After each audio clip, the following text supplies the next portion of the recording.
Welcome to Mr. G's Weathercast. My name is Mr. G. I'm your meteorologist, and we're going to talk about the weather forecast. One thing we got to talk about tonight is how nice the weather has been today across the nation. Not a whole lot has been going on. Just a few showers, and snow showers in a few spots around New Mexico and West Texas. Maybe a few lake effect snow showers in the Northeast and the Great Lakes area. Maybe a few snow showers across Montana and the Mountain West and Wyoming and stuff, and a few showers down in Florida, but not too much has been going on. But we are gonna take a look at the potential for a major winter storm this weekend across the Northeast. But there's been some fluctuations in the models. Nothing is really set in stone yet. It's kind of back and forth about how severe it's going to be.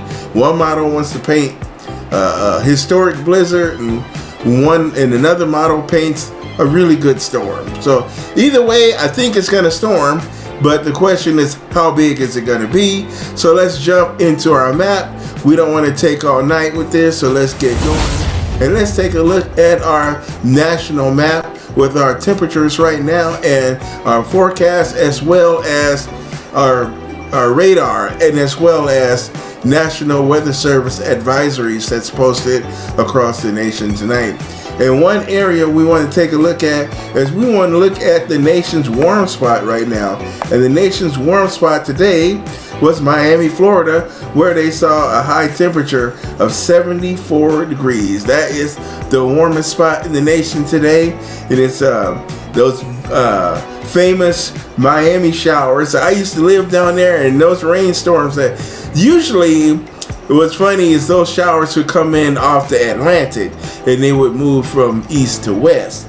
They would move on shore and then just move on shore and rain themselves out. But this time they're moving from west to east because there is a weak cold front elongated through here that's responsible for those showers. As you can see, those showers are moving across from west to east across South Florida. We got Fort Lauderdale, Miami, Homestead seeing those showers, and as well as West Palm Beach. Some of these have developed into thunderstorms, especially as they move off into the Atlantic. They become a little bit more organized, as you can see some of those showers and thunderstorms. And then we're going to also take a quick look at the Great Lakes area here in there it is with the Great Lakes. As you can see, Michigan and Wisconsin, you can see some of that lake effect snow coming in off of Lake Superior. There is lake effect snow, not amounting to much, it's very light snow, enough to keep the road greasy. Right along Marquette here is going to see some of that lake effect snow. Let's zoom back out, and then we're going to hop on over to upstate New York, where we can see some lake effect snow. As you can see, a little bit more lake effect snow here in Ontario and across portions of up here is Rochester. May see some of those lake effect snow showers here in upstate New York. Rochester, gonna see some of that. Syracuse might see a few snow showers as well. We know Buffalo is really famous for lake effect snow. They're getting hit with lake effect snow off of Lake Erie all the time. So we are gonna pan back out. Then the other hot spot in the nation today, if we want to call it the hot spot, is right here across Texas, Oklahoma, and New Mexico. An area of low pressure here is responsible for some snow showers across central Oklahoma, as well as some light rain across southeastern Oklahoma. I don't see any thunderstorm activity with this. It's just general, a really cold rain and some light snow showers that might accumulate 1 to 2, maybe 3 inches of snow across these areas. This is actually going to move east and evolve into a much bigger storm. This will also play a role in that nor'easter this weekend in the Northeast. But right now, it's just a little bitty baby down here in the southern plains. So let's zoom back out. That's the look at all the hot spot. Well, we do have another area of lake effect snow right here in Minnesota and southern Canada. There is a weak a weak area of low pressure, a trough of low pressure here that's going to be responsible for a little bit of light snow down in Duluth and the Two Harbors area of Minnesota, the upper peninsula of Michigan and northern Wisconsin might see some of those snow showers from that. So that is pretty much it for the weather today. That's the end of the forecast. Thanks for watching. Just kidding. We're just getting started, baby. What made you think you was gonna get off that easy? Alright, so let's take a look and jump into some of our forecast models. And I want to show you different models. We're going to take a look at the GFS. We're going to take a look at the European model, the Canadian forecast model, as well as the NOM. And we're going to see how the different models, we're going to also look at the GFS, so ensemble model, because we're going to look at how each of these different tools that we use to forecast the weather is handling this weekend storm, which is one reason why it's not set in stone and it's still iffy, wishy-washy. There's a big storm there. The question is, who's gonna get it? Where is it gonna go? You know, how big is it gonna be? So let's take a look now at our GFS model, and the GFS is gonna tell us it's probably gonna be the most aggressive model on this storm. And so let's move on out here and get on out there and just see how it's going. You see those showers down around South Florida have been there, and that's going to be kind of on and off. As you can see, an area of low pressure is starting to develop. This is when we're looking at for on the 29th. This is your day on Saturday. As you can see, an area of low pressure. The area of low pressure really gets going there. It's right now is 1,006 millibars, and it's going to move northeast. As you can see, that snow it's a little bit far offshore for the likings of those who like snow. There will be some wraparound snow that may affect New Jersey and Cape Cod here in Massachusetts, Rhode Island, and Connecticut. See, eastern Connecticut could see that snow, could see some snow. But you can see for the 29th, it doesn't look too bad, it doesn't look too heavy. Maybe a little bit heavier down towards North Carolina and Virginia, and the DC area might get a little bit heavier snow. We're going to look at the snowfall forecast for later on for this region and this storm, at least some of it. So let's move on ahead and just progress it here. But you can see it looks like the GFS right now is kind of pulling it a little bit too far from the coast.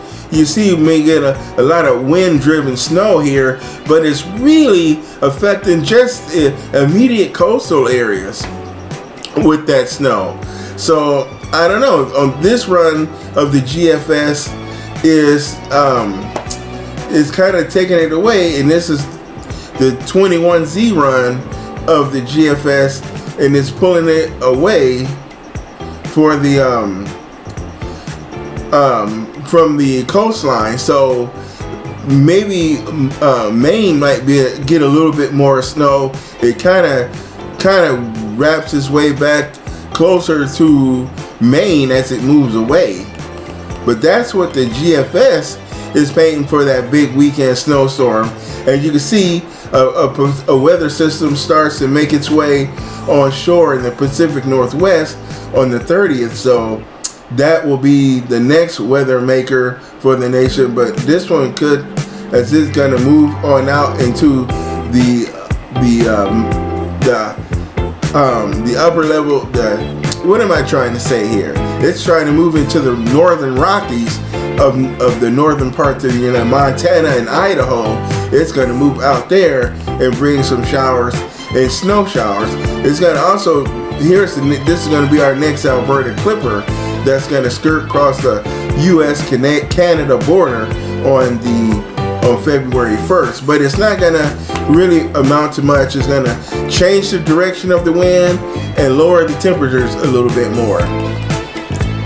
But you can see as it moves across, it has an elongated trough front here, and it starts to pull up some tropical Gulf moisture, which is something these areas of low pressure don't do. But this may not be responsible for pulling this moisture, because as you can see, the isobars are diffused here, and it's not really making a nice clean. If you can see this isobar here is making a nice curve in toward the area of low pressure. So it's starting to pull some Gulf moisture into the central parts of the nation. Louisiana, Mississippi, Arkansas can see some showers, and Missouri can see some showers down around St. Louis, and Kansas City can get into some rain showers. But then we have snow back in Colorado that's going to form, and this is for February 1st. So this is going to be a little snow for Colorado, and parts of Kansas could see some snow, and with some rain in Oklahoma. Southern Kansas could see rain as well. But let's go on and move this as this develops and really kind of pulls and gets its act together a little bit here across the eastern Great Lakes. You can see Michigan going to get in some snow. We're going to get rain all the way from Illinois, central Illinois, south Indiana, pretty much all of Indiana, except that far northwestern tip. This is where South Bend is. So that South Bend, Mishawaka area, it could see some snow and rain mixed together on the 2nd of February as this weather system gets going and pulls to the northeast. So this is going to move on out, and this is where we're looking at for February 3rd. A big area of moisture develops down along the Gulf Coast. You see this one introduces frozen rain back into the picture across parts of Arkansas, and Tennessee can get in on some of that frozen rain.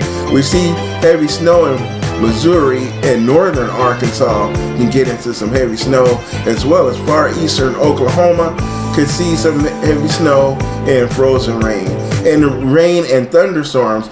So in this very stretch right here in Oklahoma, snow, freezing rain, and thunderstorms. Here also freezing rain in Texas, this central parts of Texas here, and we see some potential for snow in parts. This is Dallas here, Dallas-Fort Worth, eastern parts of Dallas-Fort Worth Metroplex could get into some of that snow. But this is according to the GFS, and this is all the way out to February 3rd. So remember, kind of take it with a grain of salt. Don't bet the farm on it too much, because these change, and it often will change. So we're going to keep it moving there. This is going to develop here. This is going to become a pretty good storm. It's already, this 998 millibar low right here across Kentucky and Tennessee. You can see a big area of showers and strong thunderstorms that's going to extend across Alabama and North Georgia. You can see showers and thunderstorms come into North Carolina and South Carolina. That's going to get into. But you see the area of freezing rain here in Pennsylvania is going to affect Pennsylvania, the northwest tip of West Virginia, southern Indiana, Ohio can get into some of that freezing rain. Freezing rain is not a good thing. I don't like freezing rain. It's very dangerous. It makes the roads icy and slippery, extra slippery, and it's really bad on power lines and trees. So it creates a lot of problems with power outages if you get a considerable amount of freezing rain. But you can see pretty heavy snow gets going in this area here. Parts of Michigan, southern Ontario, Canada could get into some heavy snow. You see that gets a dry slot here. Western Pennsylvania gets dry slotted, as well as eastern Ohio. So this will diminish the total precipitation for these areas. When you get that dry slot in really strong storms, it kind of minimizes your precipitation. So let's keep it moving here as this storm pulls on out. And this is February 4th we're talking about, and it's going to move on out. So that's what the GFS has for that. And then another Alberta clipper. As we get back, we kind of had a slight deviation in the pattern, a little bit of a pattern change in that stretch from late after our nor'easter to we get into February 5th or so, there was a little bit of a pattern change where we had a little bit of a trough in the west, a slight trough in the west, which allowed for that one weather system, instead of moving up into northern to central Canada like they've been doing in British Columbia. This one actually came across Montana and Idaho and Washington and Oregon and came across. But this system here dropped down out of northwest Canada. So it's going to be our next Alberta clipper and bring snow to the North Dakota and Minnesota. Could finally get some more snow, and that will take place on February. This is where we're going to look like on the 6th. This snow here, this light snow from Alberta clipper, looks like this one might be a little bit more of a robust clipper according to the GFS, and it's going to slide on out here, slide on out of here, and then another Alberta clipper dances on through here, may bring some more light snow to Wisconsin and parts of Minnesota, and then another coastal storm right here on this is for the 9th of February. As you can see, some rain showers along the coast from North Florida, Georgia, South, and North Carolina. But it doesn't look like a big nor'easter or anything like that for that week. So that is going to skirt the coastline with rain right along the immediate coast. So not a big deal. So that's what the GFS has for us. A series of Alberta clippers. There's another Alberta clipper, and this is going to be for the 10th. And then we have a southwestern weather system that's going to develop, and this one looks like a Colorado. It keeps trying to paint that there's going to be a Colorado low in there at some point, but it keeps changing the dates. First, I saw the Colorado low, and it was for the 3rd for yesterday, and other days earlier this week, it was painting the 3rd as having a Colorado low develop that could affect the Great Lakes area. As you can see, this low is going to come up out of Colorado, and this storm system here is going to bring some rain and snow to Missouri and Illinois and Indiana. And it's going to move on out, and that's what the GFS is showing. So now let's take a look at the European model and see what it's got for us. And the European is going to show, let's go back to our appropriate time here. It shows those showers that we've been referencing earlier today. And there's an Alberta clipper that's going to move across southern Canada and the upper Great Lakes region. That's going to skirt on by. Not going to really affect too many U.S. states, just mostly for southern Canada. That's responsible for that little itty bitty snow that I showed you on the earlier map around Minnesota and northern Wisconsin and Michigan. It's only spotty at best. So this is what the European model is showing. Pretty quiet according to the European, but this is what we're going to do as we get into. Here is our big weekend storm. Here's the 29th. This is what it's painting. See, there it is. But it's a little bit offshore. It's a little bit out to sea. It is throwing some snow back around over Virginia, North Carolina, West Virginia, and Kentucky. It could get a little snow. Here it is, snow in New Jersey. Here is Delaware, Maryland. It's going to also get on that snow, so DC can see snow. But it doesn't look very heavy. According to this map, according to the Euro, it's not, it's strengthening a little bit, 996 millibars. The snow intensifies along the coast, but as you can see, it's right along the coast. It's not too far inland. So again, so we have two different models that's agreeing that the storm is going to affect the immediate coastline. Here's Boston. So Boston and all the major cities in the Northeast can see the snow. You see the snow gets pretty heavy on the 29th here as it, see, the Euro has the storm moving a little bit faster than the GFS has it. The Euro is a little bit faster with its progression and where it places it when we get to the 30th. So we get to the 30th, and here it is passing Maine now. But the snow extends a little bit further inland, which the GFS also agrees with, that when the storm passes by Maine, it's gonna throw heavier snow a little bit further inland than it, but it's just the progression is faster. So, but it slows down. See, it slows down on the 30th, but it's still moving pretty quick right offshore though. So the European model is a little bit faster. The progression is a little faster. It's about 12 hours faster than the GFS. So let's take a look at now at the Canadian model. This is our Canadian model and what it shows. I don't typically use this one this much, but I wanted to show you the range and the differences of the models. You see how the Euro and the GFS pretty much placed the storm in the same locations. They just differed on the speed and the progression of the storm. So let's take a look at the European model now. So the European model, let's go back here. All right, so the European model, this is that rain across South Florida that we've been having. And there's that Alberta Clipper. It's a little bit more generous with its coverage of the precipitation.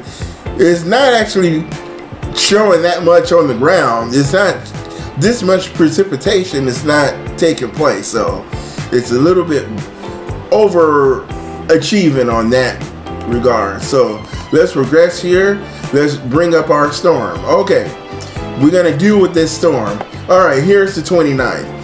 This model has the storm a little bit closer to the coast, but the snow bands don't extend too much further inland. Maybe a little bit. It's slightly further inland, and the snow is a little bit heavier along the coast. Here's New Jersey, Delaware, Maryland, and DC.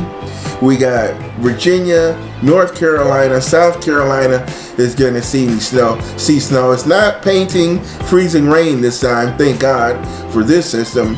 And here's that snow moves into Cape Cod and Boston. Here's Rhode Island here and Connecticut. And here we are for the 30th, where that storm is now passing Maine offshore.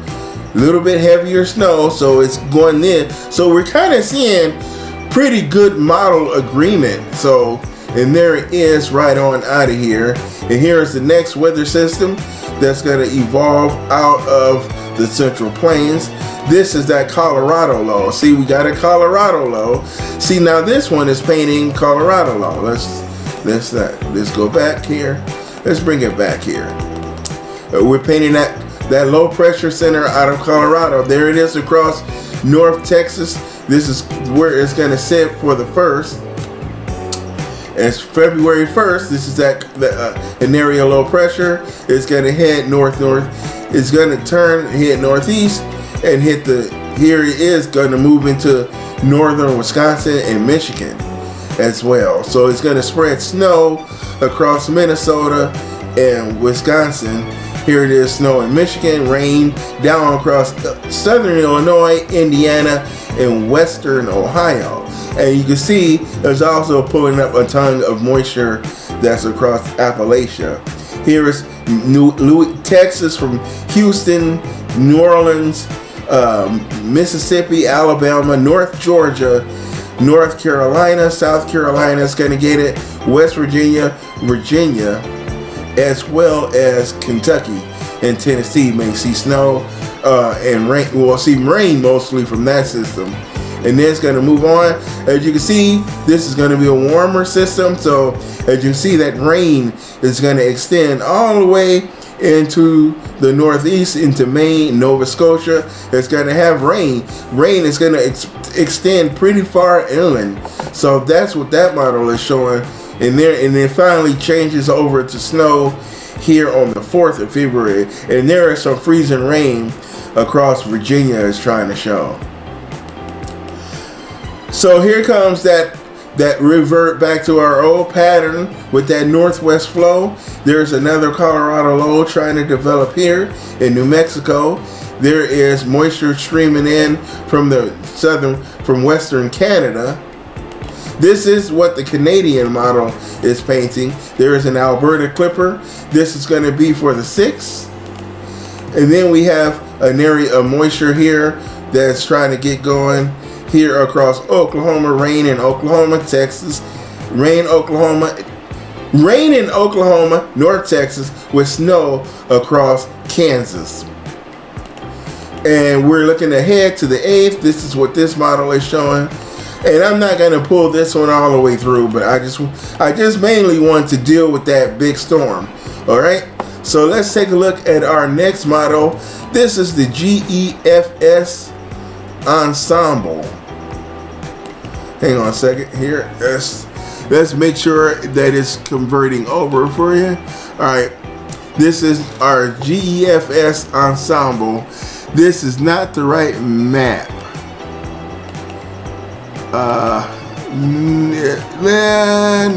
No. Well, maybe. Here, let me look at it here.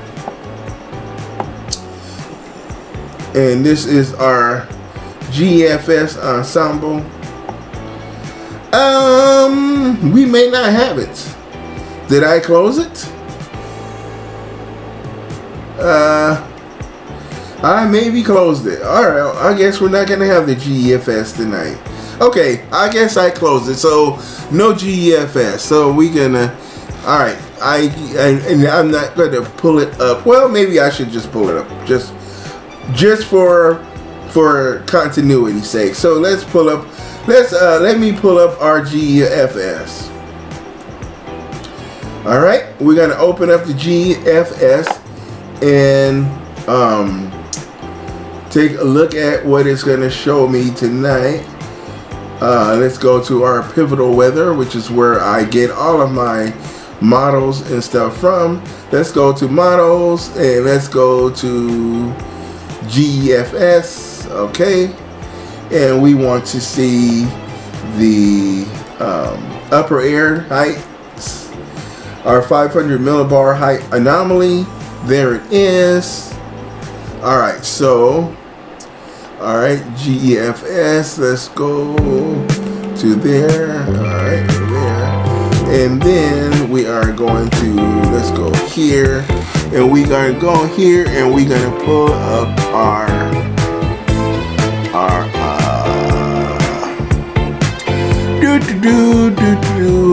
how about this bad broadcasting for you?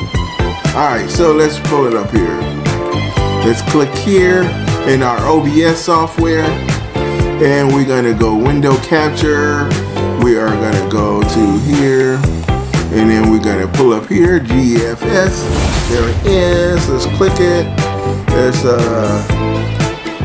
get it here. All right, we're gonna look at the GFSF. My camera is not gonna be on that one. So, all right, a little bit of roughness here. Let's make this a little bit of amateur hour. All right, live TV for you. Oh, it's not really live, it's pre-recorded, but all right, so okay, so this is what our GEFS is showing. Let's go and turn on the loop here. All right, so this is the GEFS. This is the global ensemble forecast system.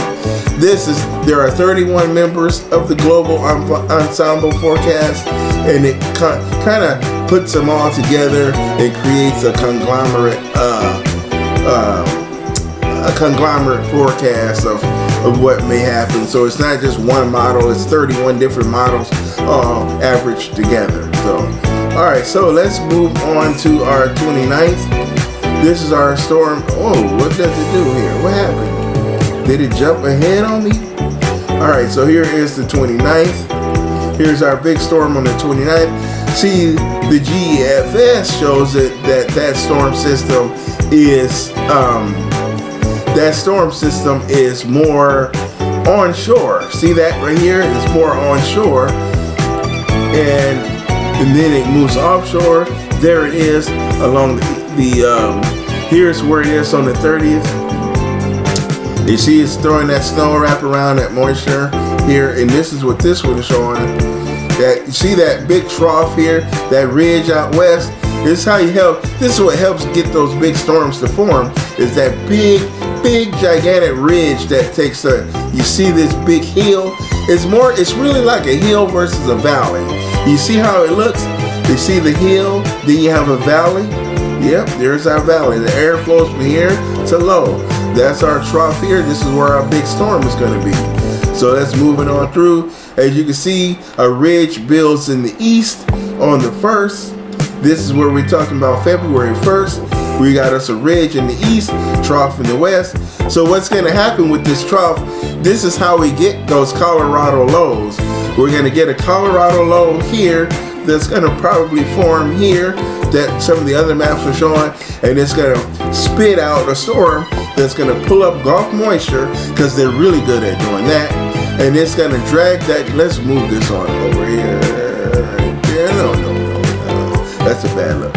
So it's going to lift the storm out into the Great Lakes area. So if this was a little bit steeper, then that storm would be closer to Minnesota, but I think Minnesota is not going to get the brunt of this. Mostly, I think Indiana, Illinois, and Michigan, and Ohio is going to see the brunt of this system as it lives out. So this is a February 1st Colorado low. So that trough deepens in the west, but you see another ridge trying to build in. So this trough is going to slide to the east. So this map really shows what what those upper air currents, those steering winds look like that drives those jet stream winds. And you can see it kind of washes out. Trough, this area gets cut off from the main flow. That northwest flow kicks back in. A cutoff low probably would develop here in the southwest. With this, you see there how this little dip here is cut off from this main pattern here. So this is potentially a cutoff low from the main flow. So this is probably going to wander around, bring showers to Texas and New Mexico. This is February 5th, and it's probably going to make a mess down there. So there is our pattern. That northwest pattern again, troughing in the east, but a little bit more central. We have a positively tilted trough here. See, when it's tilted this way, it's called positive. If this was angled this way, then it's negatively tilted. So a positively tilted is more of a progressive pattern. So anything that does come down the trough is going to move through pretty quickly. It's not going to be that deep, so it's not going to be that strong. So with this pattern, you see that strong ridge out west, out over the Pacific. This is probably due to a negative P&A. So there it is. That trough digs in a little bit deeper in the east. We'll probably have an Arctic outbreak across the upper Great Lakes and the upper Midwest, Minnesota, and Wisconsin. Michigan will probably see another Arctic outbreak around February 8th. The one nice thing about February, it gets a little bit more animated because you get a little bit warmer, colder patterns developing, because we're heading into March, in that March pattern where spring wants to try to start. So when February comes, I start looking for bigger snowstorms in the upper Midwest. We start getting more times where we're seeing a southwesterly flow aloft. So that could bring up more Colorado lows or more low pressure centers from the southwest. So as we look at this map, we see that trough now begins to, it might want to try to flatten out a little bit, more of a long wave pattern from west to east. So it won't be too incredibly cold across the north, and that system is going to move on. This is a progressive pattern, a really progressive pattern. Alberta Clippers that do come down are going to move through really quick, and they're really probably going to be very moisture starved in this pattern. So that is a look at what the GEFS ensemble forecast system looked like, the global ensemble forecast system. So we're going to take a look at that, and then let's take a look at what our temperatures are. This is going to be our temperatures map back now that we've got through that little rough patch here. Let's take a look at the temperatures. Our temperatures, this is what our high temperatures will be, or will be for what's today? Today is the 26th, tomorrow's the 27th. Going to be pretty nice across much of the nation. Pretty seasonable weather, actually. Nothing too bad, nothing too severe. Here we are. Our warm spot is South Florida, where it could be as warm as 76 in Miami. Check that out. Woo! Very nice. That's where you want to be right now. 76 degrees in Miami tomorrow. It's going to be near 70 degrees in the Southwest. Phoenix, Tucson, Southern California might be in the 70s. Going to be really nice across the southern parts of the nation, as we see 50s and 60s along the Gulf Coast. In the upper Midwest here in the mid-20s, which is seasonal. Pretty much across the nation, what we're seeing right now are seasonal temperatures. This is what we should see. Our seasonal average is 22.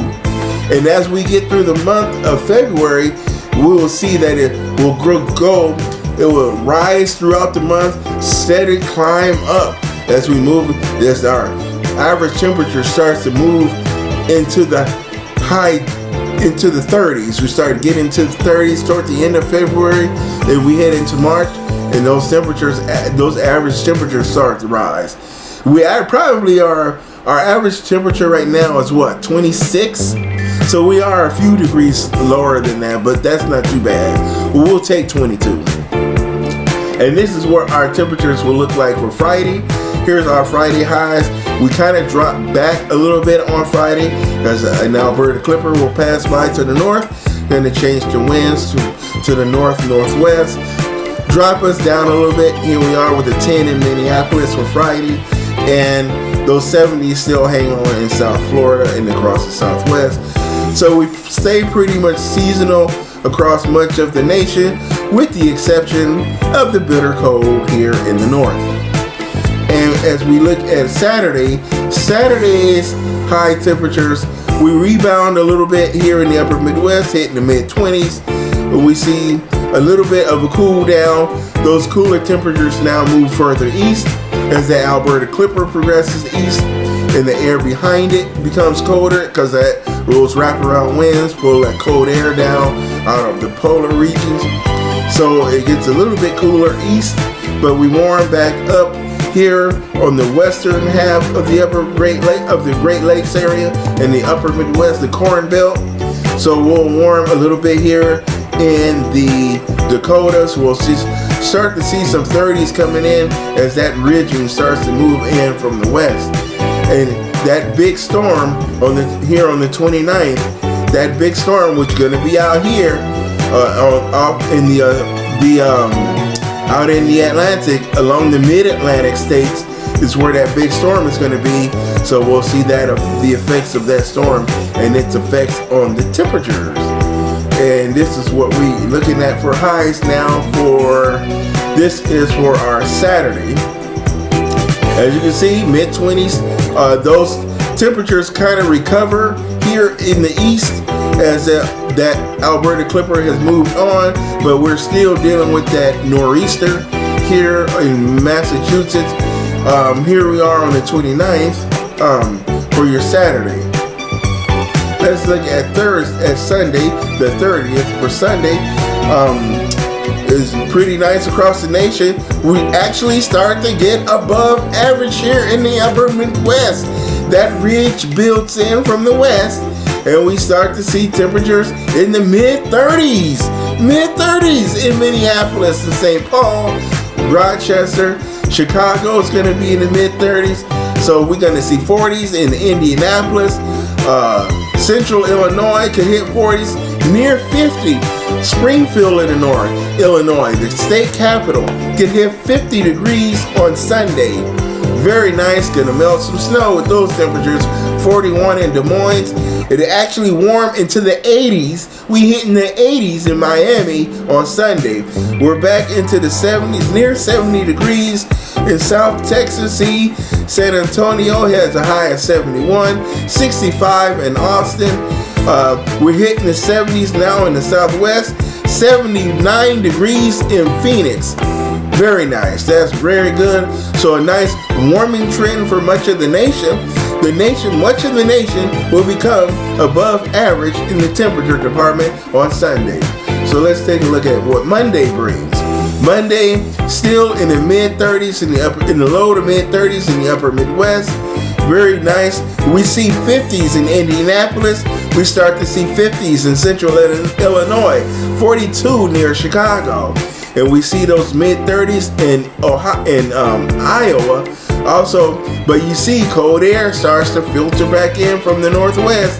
Here we are in North Dakota. You see it starting to cool back down. We have a high of 11 in Minot. It's going to have a high of 11 on Monday. And those 70s and 80s continue across the south. We see those 70s spread to Austin. Now we have 70 degrees in Dallas, Texas. New Orleans is want to approach 85 in New Orleans on Monday. How about that in January 31st? Beautiful. And we get those mid-80s down in Florida. And we're going to see those temperatures approach the 70s in the Southwest. Very nice. Very wonderful weather coming up. Looking forward to that. But here he is. That little brief shot of cold weather is going to hit there. And there's that -2 for Fargo, North Dakota. -2. Minot also will be 2 above.